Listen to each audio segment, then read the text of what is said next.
You always want me to teach on, but Deuteronomy. We're close. We're close. We're close. So as Americans, we have heard many great speeches in our history. One that started 7 years ago. Another one that refrained, "I have a dream." And another one that said, "Ask not what your country can do for you, but what you can do for your country." Great speeches, ones that inspire, ones that call you to action.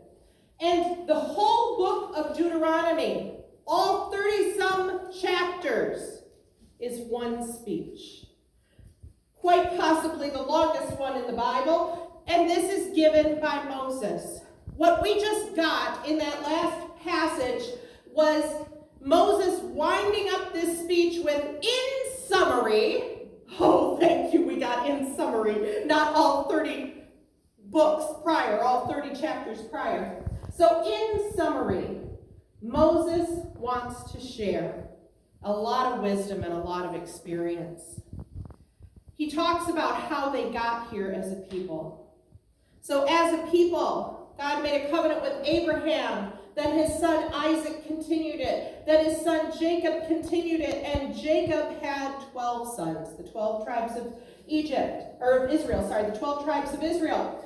And one of those sons, Joseph, was a favorite son, and, well, favoritism doesn't work in a group of siblings. So he was thrown in a pit, called for dead, and eventually sold off to Egypt, where he made quite a name for himself. Ended up working for Pharaoh, and a famine hit the land. And in comes his brothers, looking for food.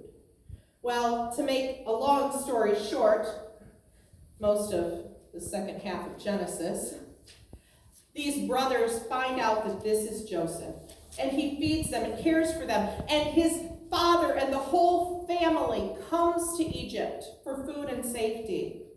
But generations later, they have forgotten who Joseph was.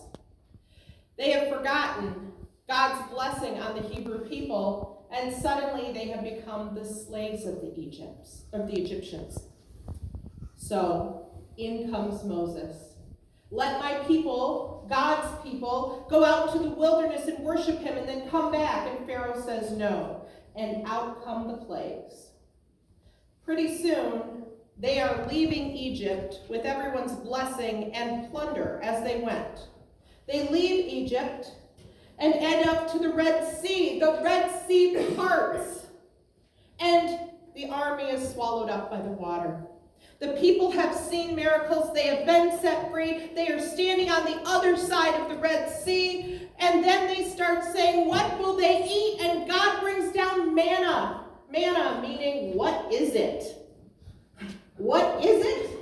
It's this flaky, sweet bread stuff that you can cook. Sweet bread.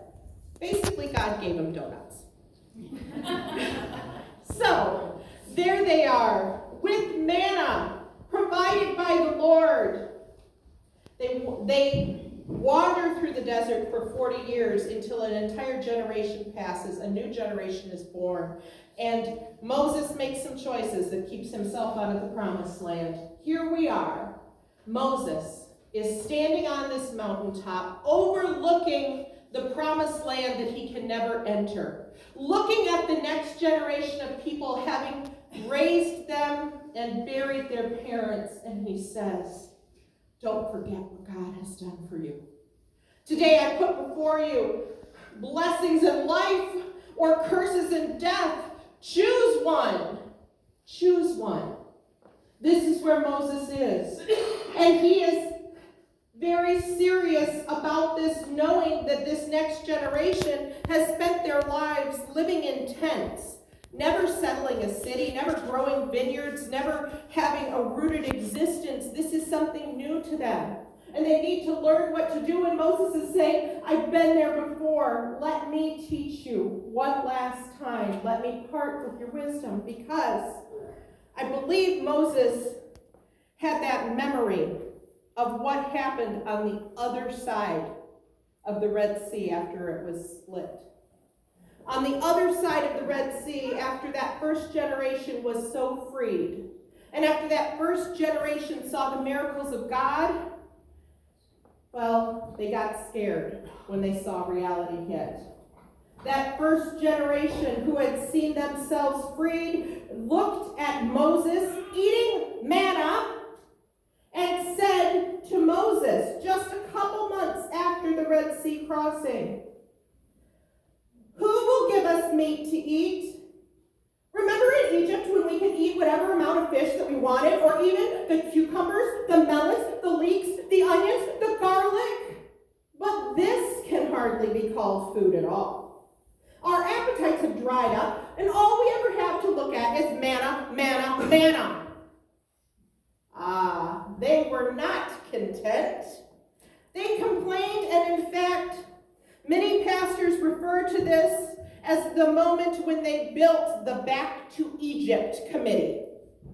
The committee that said what we should do is go back to Egypt where there are cucumbers and onions.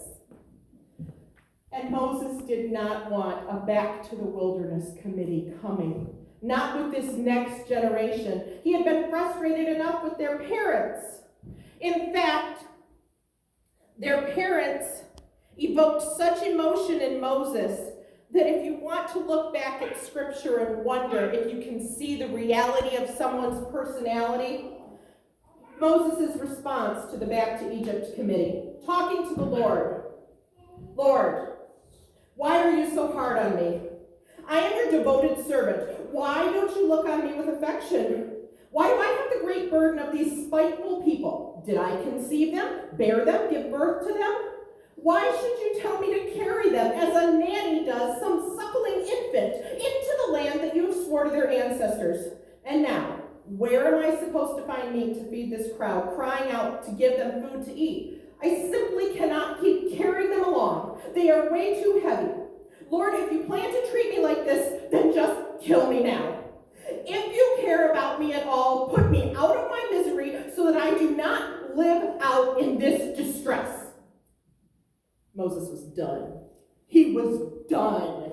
He couldn't handle their whining and complaining. And yet, he was entrusted with 40 years of care of them. And now, those final words of wisdom as he pushed the next generation into the promised land in which he would not enter. Moses tells them that when they enter the promised land, they will have to make that choice. Life and blessing, or death and adversity. Are you going to follow God or not? The choice is laid out bluntly. It's a yes or no. It's not, can I think about that, Moses? It's a yes or no. He is asking them to follow God. In this part of Scripture, he says to cling to God. The word he uses for cling to God is the word that we see in Genesis when it says that you will leave your mother and father and cleave to your spouse, to bond, to build something, to be one. He said, like that, like you are one with your husband and wife, like you are one unit, cling to your God. Be one with your God. This is what he is saying. Hold tightly to God. Moses spoke to the Israelites and said that they had a call to love the Lord your God because he first loved you. Reflect his love. Walk in God's commands so that you don't hurt yourself or hurt others. This is the way that I teach my children about what the law of God is and what sin is. The law of God is there because God knows how the world works, and he put boundaries so you don't hurt yourself and you don't hurt someone else he loves. It's not to take away your fun. It's to love you. And so we are to walk in God's commands so that we don't hurt ourselves and others, and do what God has told us to bless others and to be blessed. This decision that is before these people, as Moses asks, is not just for them, but for the generations that are to come, their grandchildren, their descendants. He says, choose life so that your descendants may live. What Israel says and does will give shape to their nation's future and to the children to come. We all make choices daily. You make choices to come here today. You make choices when you leave. What's for lunch? Where do we go next? What are we doing with our day? We make choices that are large. Who we're going to marry? Are we going to move? What will our career be? Do we go for education? And we make choices that are small. You know, with my finance background, talking about small spendings, buying this coffee, buying that candy bar, buying this item and that item, and suddenly not having any money, well, those choices are referred to as death by 1,000 cuts. I didn't spend it on anything, I swear. Well, you got nothing to show for it, but you did spend it. Choices, sometimes big, sometimes a culmination of little choices. And yet Moses had them at this moment, this grand moment, this moment that he said, today you must, today you will. And in this moment, it mattered. We are still called to poignant moments where things matter, where today things will matter. You heard me announce that there will be a wedding this Saturday.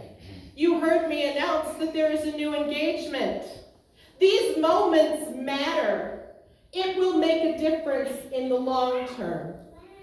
See, in those moments, it's a yes or no. It's not neutral. You don't sort of promise. No. Sometimes choices are made for us through a time lapse. If we don't make a choice, just waiting makes a choice for us. But choices matter for the future. When I was at the Youth 2019 conference, I listened to a bishop there speaking, and this bishop fascinated me. He's from the Midwest, and he happens to be an African-American man, I'm guessing in his late 60s. And he talked about the story of how he came to faith. And he said that he went to live with his grandparents, who were across the street from this old Methodist church. And one of the men walked out one day and saw these kids playing in the front yard and walked over and said, well, we're having VBS this week. Would you like to come? You know, to the grandma, can your kids come? Sure, they can come. This particular bishop later became a pastor of that same United Methodist Church. And as he was doing some research for his doctoral dissertation on what was going on in the churches during the civil rights movement, he found some old documents of some trustee meetings and ad board meetings at the church that said, Pastor, we need to get these black children out of this church. What is our church becoming? And the pastor stood up and said, as long as I preach in this pulpit, everyone will be welcome. That bishop said to the man who was still there, who had invited him as a child, did you invite us to make a political statement? He said, I invited you because I looked out the window and said, there are a couple of little boys, I wonder if they know Jesus. It wasn't a statement. It was a work of God. And it made a difference. That man is a fabulous bishop. I am so proud of those moments that seem to be little that make a difference. Most of you know the legacy of this church in the civil rights movement. That this church was the only church in the area that was not segregated.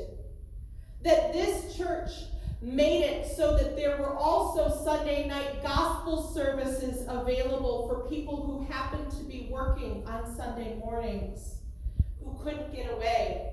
The history of this church is why we have those full African-American choir pictures in our back room. and why we had those big concerts with hundreds of people inside on the windowsills and on the sidewalks around us with the windows open in the summer. This legacy, because a pastor and a choir director that I do not know the name of, Dave Combs I'm certain does, that I do not know the name of, decided that they would stand up for something that is right and make a difference. That legacy matters for our church, and it matters for our world, because they said, today I will make a stand and I will make a difference.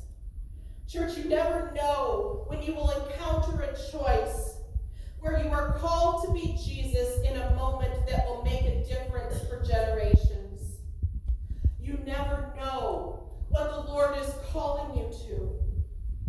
You are called to do right in all situations by loving the Lord and saying yes when those choices arrive.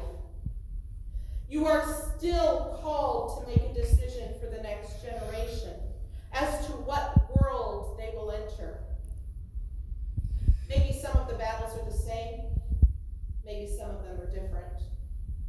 Maybe some of them are social. Maybe some are environmental. Maybe some are political. And certainly many are religious.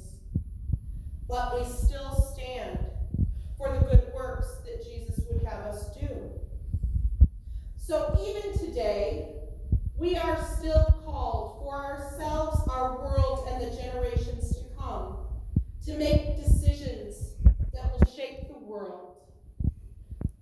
So we still have to decide, will we follow Jesus? Will we follow the call of God to be blessed, certainly, personally, of course, but more importantly, to be a blessing to others even when our name is not remembered, even when it just passes on to the next generation and you change the legacy of the future. So today, church, I lay before you life and blessing, death and destruction. The choice is yours.